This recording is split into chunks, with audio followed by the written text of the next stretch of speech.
उसके बाद तैयार रहें नमन जैन संत सदासागर बालक छात्रावास।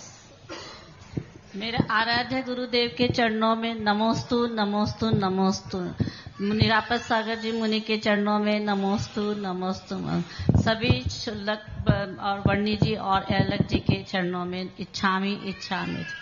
महाराज श्रावक के षट कर्तव्यों में स्वाध्याय एक कर्तव्य है और महाव्रतों में एक व्रत स्वाध्याय है। हम लोग आपके मुखारविंद से स्वाध्याय का महत्व सुनना चाहते हैं और साथ ही हम ये चाहते हैं कि हमारे स्वाध्याय करने से हमारी जीवनचर्या और हमारे विचारों में तब्दीली हो सके, क्योंकि हम लोग बार बार इतने परेशान हो जाते हैं हर छोटी छोटी बात में, तो हम उसमें कैसे बैलेंस बना सकते हैं। स्वाध्याय महाव्रतों में तो नहीं है, 12 तपों में आता है। 12 तप जो है मुनि महाराज के लिए उत्तर गुणों में आते हैं, तो और लेकिन गृहस्थ के लिए षडावश्यक में स्वाध्याय का देव पूजा गुरु उपासना स्वाध्याय संयम तपा क्रम है इसका। पहले सबसे पहले गृहस्थ देव पूजा करे,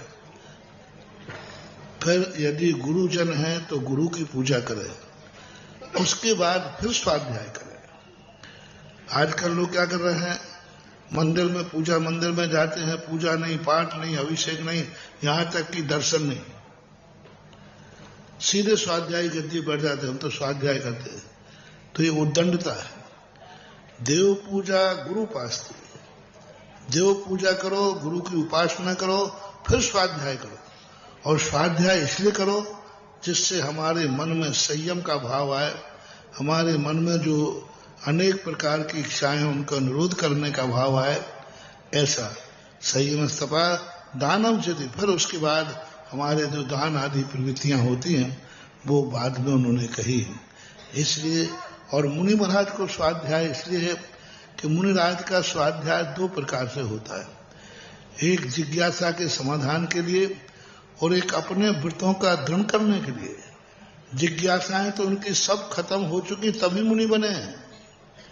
मुनि बनने का अर्थ है कि संसार का प्रयोजन भूत ज्ञान उन्हें हो चुका है।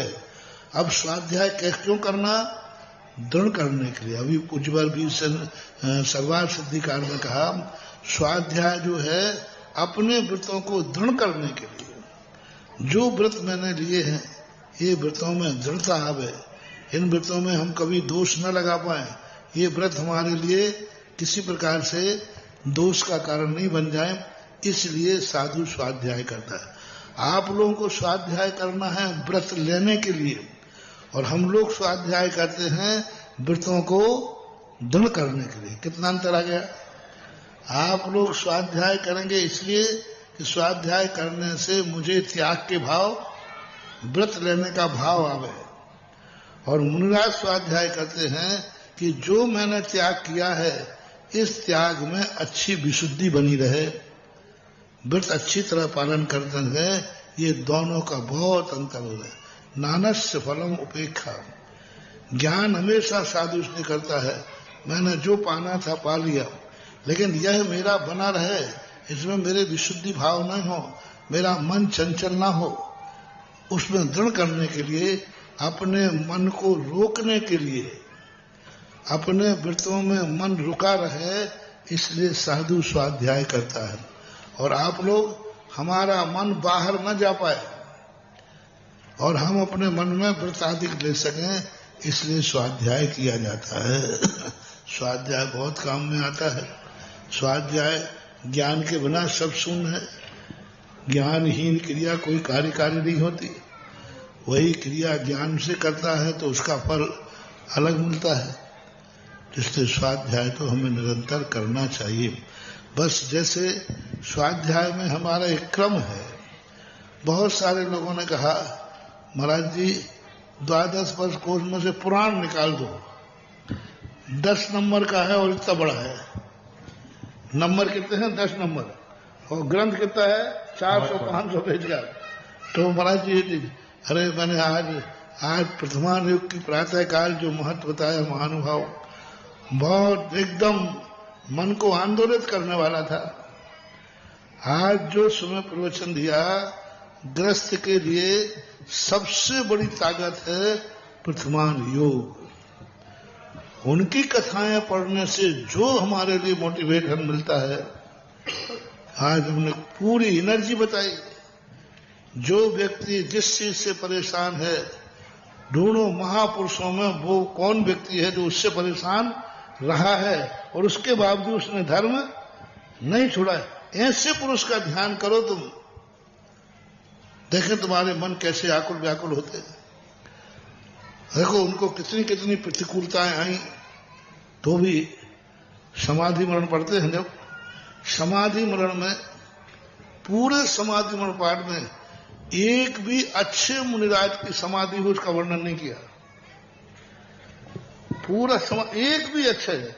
कोई मुनिराज की तो शांति से समाधि हुई होगी, हजारों हुई होगी, खूब होती है, लेकिन उनका वर्णन नहीं किया। उनका वर्णन किया जिनको समाधि के समय घानी में फेर दिया, चिलाती पुत्र की आंखें निकाल दी, नदी में फेंक दिया। अरे मन के एक आध क्या तो अच्छे की कहानी सुनाओ। पूरी समाधि पाठ में एक भी अच्छी कहानी नहीं, ठीक भी नहीं जो मैंने प्रातः काल कहा।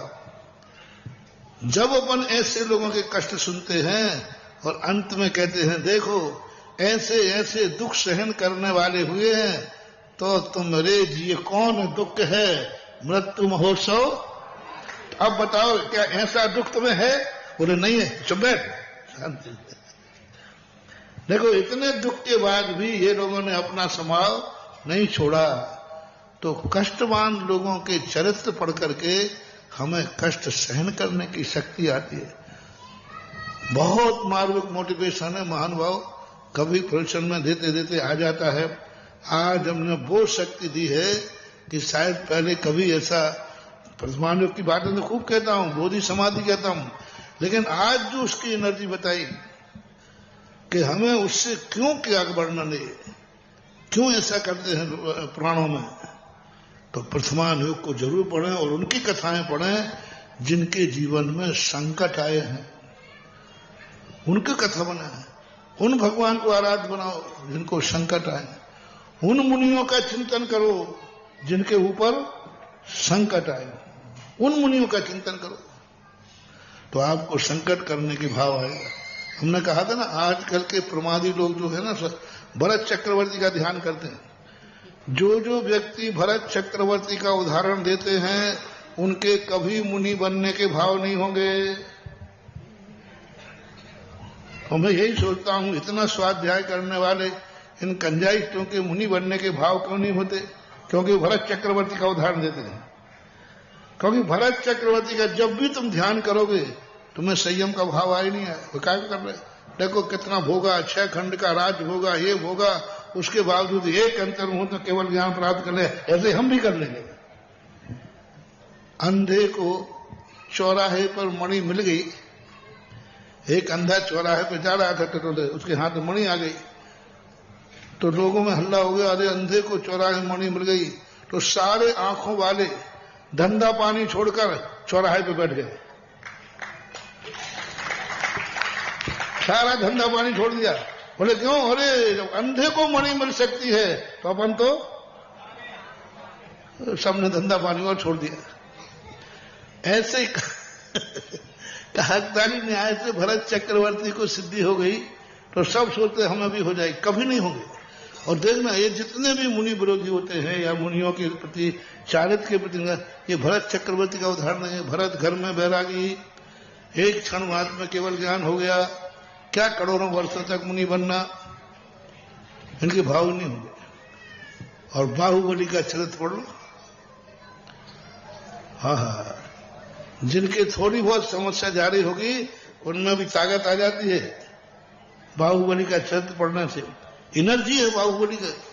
बाहुबली का ध्यान करने से, बाहुबली की पूजा करने से, बाहुबली का अभिषेक करने, बाहुबली का दर्शन करने से, हमारे अंदर चरित्र पढ़ने से एनर्जी है बाहुबली का। बाहुबली का ध्यान करने से, बाहुबली की पूजा करने से, बाहुबली का अभिषेक करने, बाहुबली का दर्शन करने से हमारे अंदर तपस्या करने का भाव जागता है, ये एनर्जी मिलती है बाहुबली की, भरत चक्रवर्ती से नहीं। बाहुबली का ध्यान करो। आप देखो कुछ ना कुछ आपके मन में ऐसा भाव आएगा कि कम से कम ज्यादा नहीं तो एक माला तो फेर ही लोगे। ज्यादा नहीं है तो एक माला तो फिर ही जाएगा। तो ऐसा स्वाध्याय का बहुत बड़ा महत्व है। ऐसे नमस्ते।